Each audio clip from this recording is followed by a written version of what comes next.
Saudara-saudari saya yang terkasih dalam Kristus, hari ini kita merayakan perayaan yang sangat indah dalam gereja, perayaan kasih Tuhan Yesus buat kita semua, perayaan penebusan Yesus untuk kita. Saya mau mengajak Anda untuk merenungkan tema penebusan Kristus melalui salib. Pertama, saya mau mengajak Anda untuk melihat bahwa salib adalah penyiksaan. Kedua, salib adalah hukuman. Ketiga, salib adalah sarana rahmat Tuhan. Pertama, kita melihat bahwa salib adalah penyiksaan. Dalam kebudayaan orang-orang Yahudi, ketika ada seseorang yang disalib, tujuannya jelas, supaya orang ini meninggal disalib. Tapi ini bukan tujuan satu-satunya. Meninggal dengan cara yang paling menyakitkan. Paling menyakitkan. Oleh karena itu, Yesus disalib mengalami penyiksaan yang sangat mendalam. Siksaan apa saja yang dialami oleh Yesus? Siksaan fisik, siksaan mental, dan siksaan spiritual. Ini yang dialami oleh semua orang yang disalib. Kenapa siksaan fisik? Sangat jelas kalau kita melihat bagaimana Yesus disiksa mulai dengan pencambukan. Saat dicambuk, cambuknya itu sudah ditempelin dengan kayu-kayu, besi, duri, supaya apa? Supaya tubuh dari yang dicambuk itu rusak.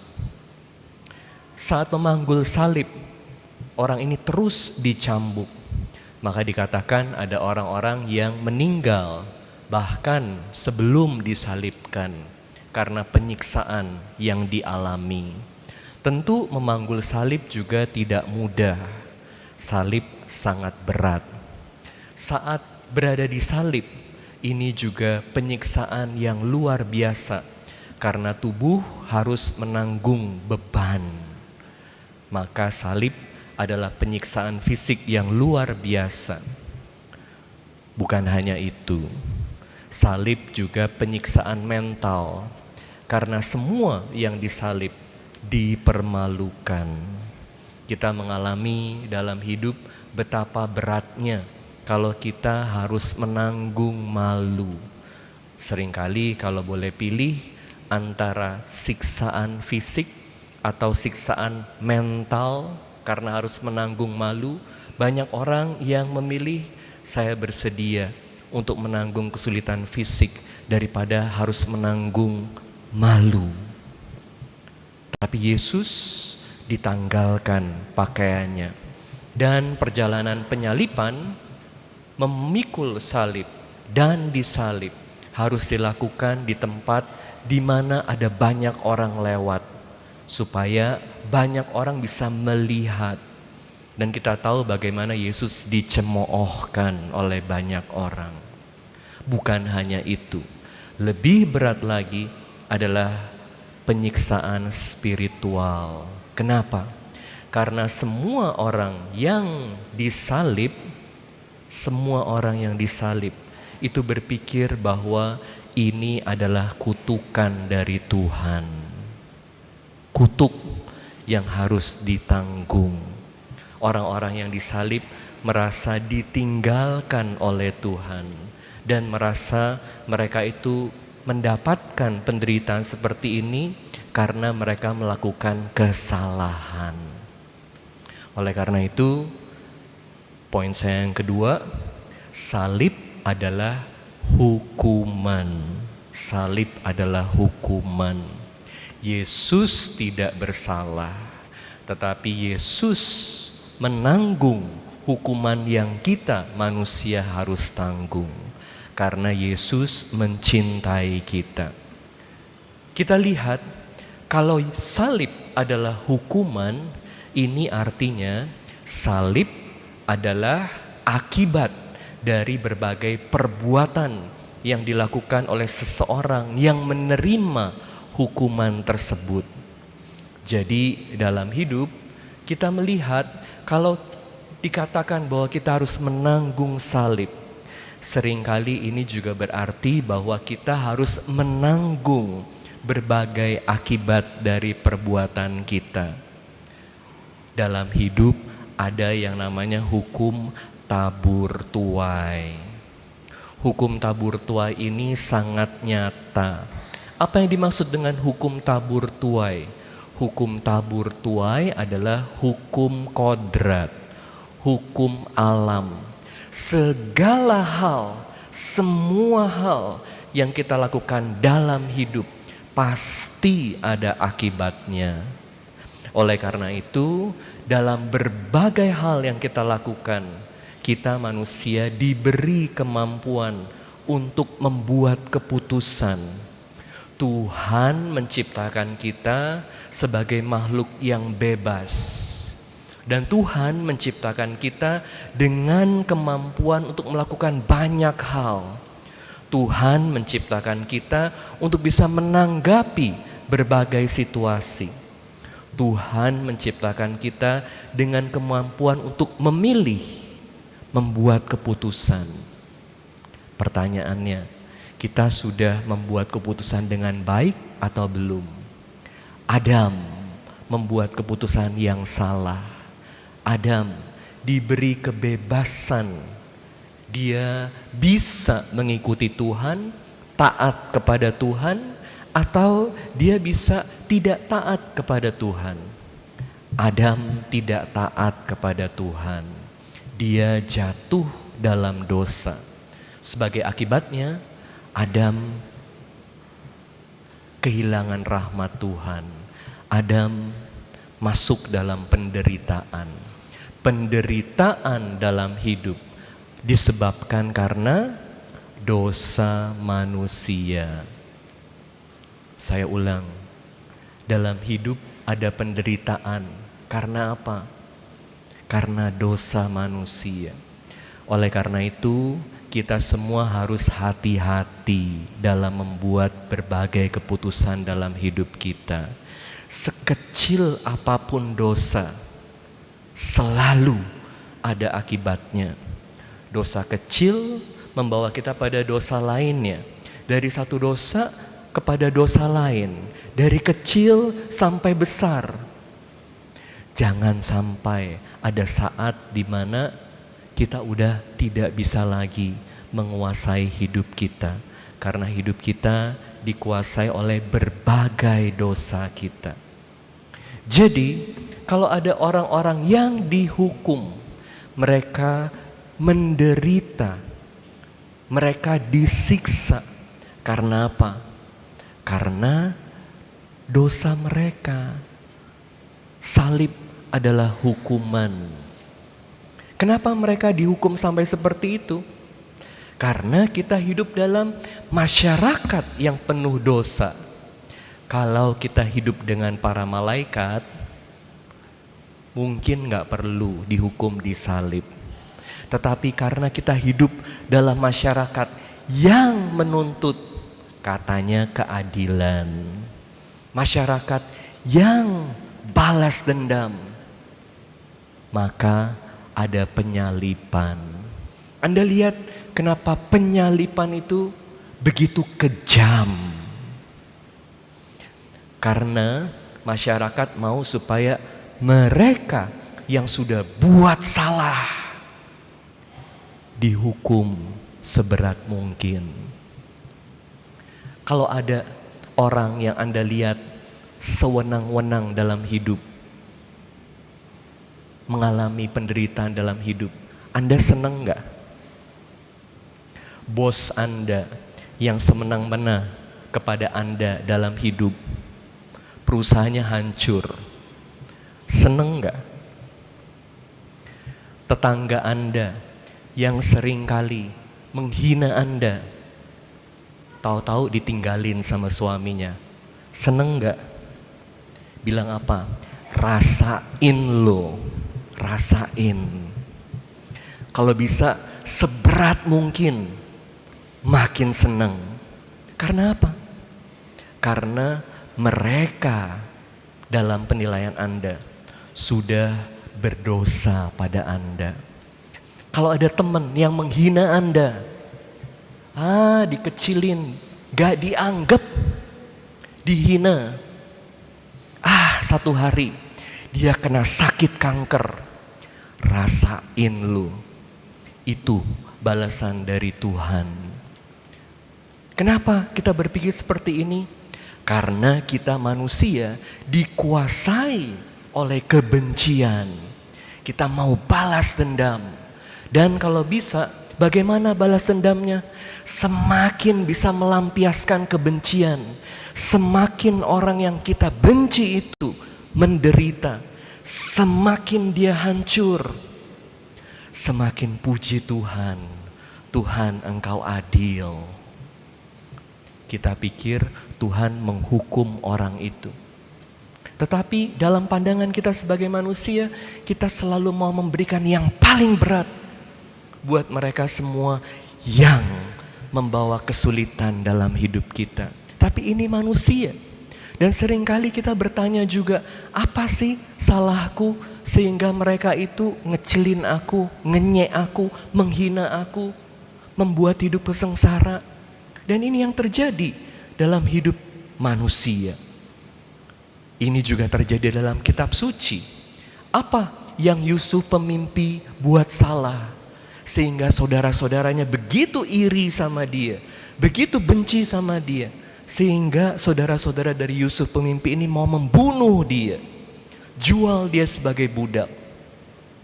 Syukur kepada Tuhan, Yusuf pemimpi ini dipenuhi dengan rahmat Tuhan. Dia bisa mengampuni. Coba kalau Yusuf pemimpi ini seperti kebanyakan dari kita, mungkin saat dia berkuasa, saat saudara-saudaranya datang kepada dia, ini saatnya untuk balas dendam. Salib ini adalah bentuk balas dendam dari masyarakat yang dipenuhi dengan kebencian. Sebisa mungkin, seberat mungkin, karena dia adalah pembunuh, karena dia itu merusakkan masyarakat, dia pantas untuk disalib. Dan saat seseorang disalib, di mana pertolongan Tuhan? Kalau ada orang yang meninggal disalib dengan berbagai penderitaannya, itu karena Tuhan memperbolehkan dia dihukum, disalib, menjalani semua penderitaan itu, semua penyiksaan. Kalau mati ditembak, gampang. Mati disalib, setiap menit penderitaannya itu luar biasa. Dan itu yang Yesus harus jalankan buat kita. Yesus tidak bersalah, Yesus tidak berdosa, tetapi Yesus memanggul salibnya, memeluk salib ini. Karena apa? Karena Yesus mencintai kita. Jadi hari ini coba lihat bagaimana Yesus ini mencintai kita semua. Yesus mencintai Anda dan saya. Karena Yesus mencintai Anda dan saya, Dia tidak mau supaya hukuman yang harus kita terima ini kita jalanin.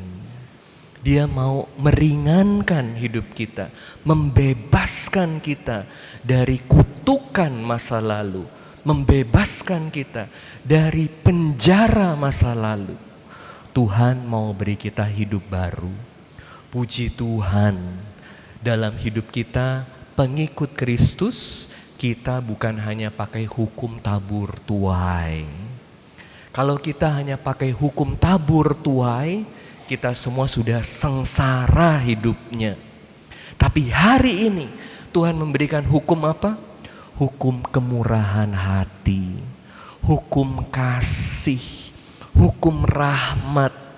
Sehingga kalau Anda melihat hidup Anda yang dipenuhi dengan berbagai dosa, hidup Anda dan saya yang dipenuhi dengan berbagai dosa, kalau hanya hitung dosa kita, Kita ada di mana? Ada di mana? Mungkin ada di salib, dengan berbagai penderitaan, dengan berbagai konsekuensi dosa yang kita tidak bisa tanggung.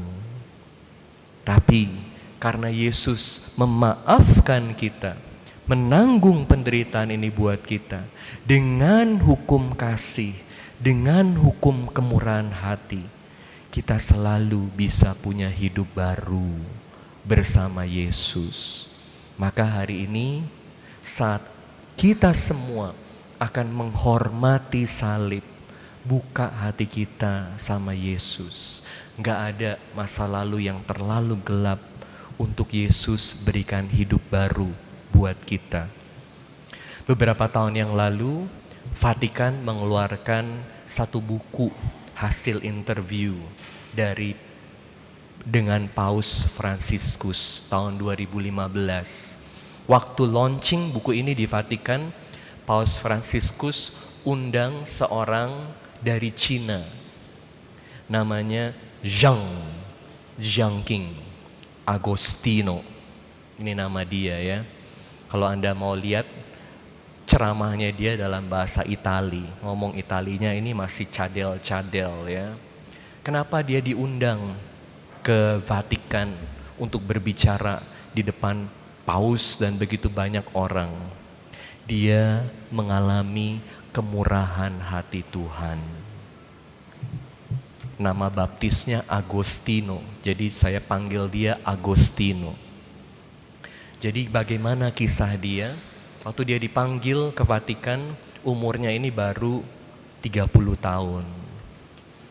Dia dipenjara waktu itu. Tapi dia dikasih kesempatan untuk pergi ke Vatikan untuk bicara di depan Paus. Dia dipenjara dari dia umur 19 tahun di Itali. Jadi bayangkan dia sudah jalani hidup di penjara selama 11 tahun. Dia cerita waktu dia masih umur 11, dia itu pindah ke Itali bersama orang tuanya. Tapi di Itali dia nggak tahu harus lakukan apa. Jadi dia hanya menikmati hidupnya, seneng-seneng aja.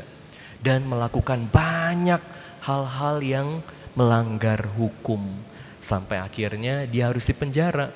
Saat dia umur 19 tahun dia dipenjara dan dikasih hukuman 20 tahun.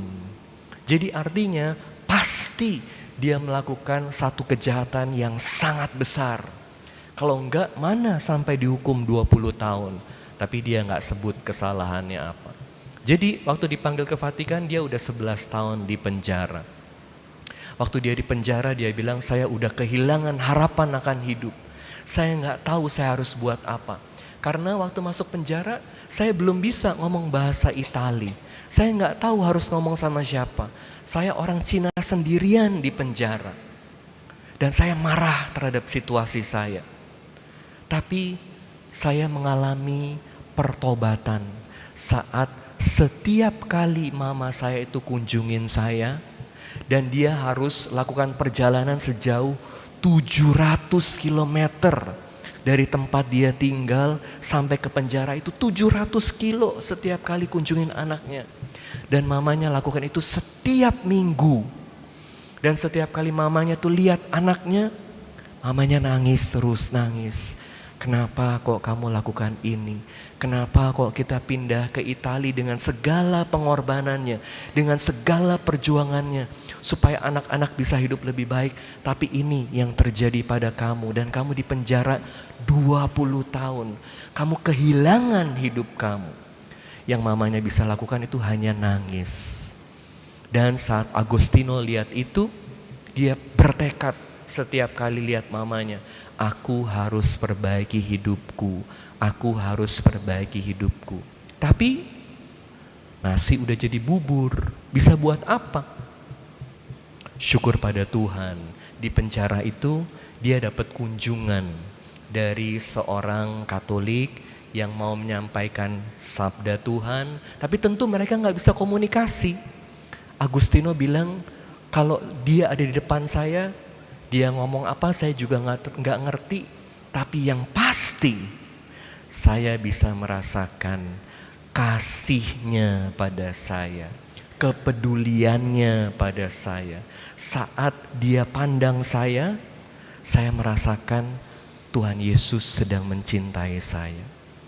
Jadi akhirnya dia putuskan untuk jadi Katolik.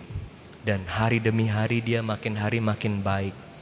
Dia bilang kepada Paus, waktu saya putuskan untuk jadi Katolik, saya itu takut mama saya itu gak kasih izin.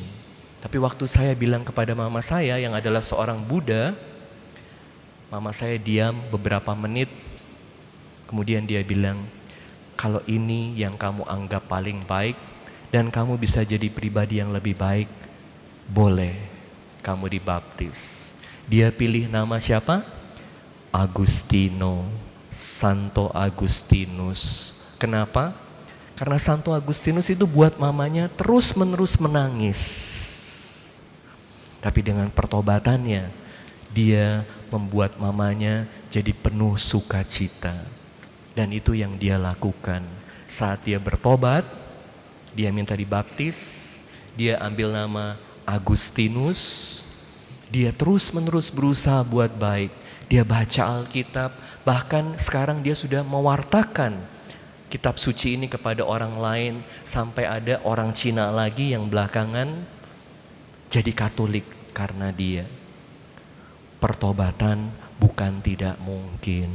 Hidup baru yang kelihatannya di mata manusia itu enggak mungkin, di mata Tuhan selalu mungkin karena rahmat Tuhan.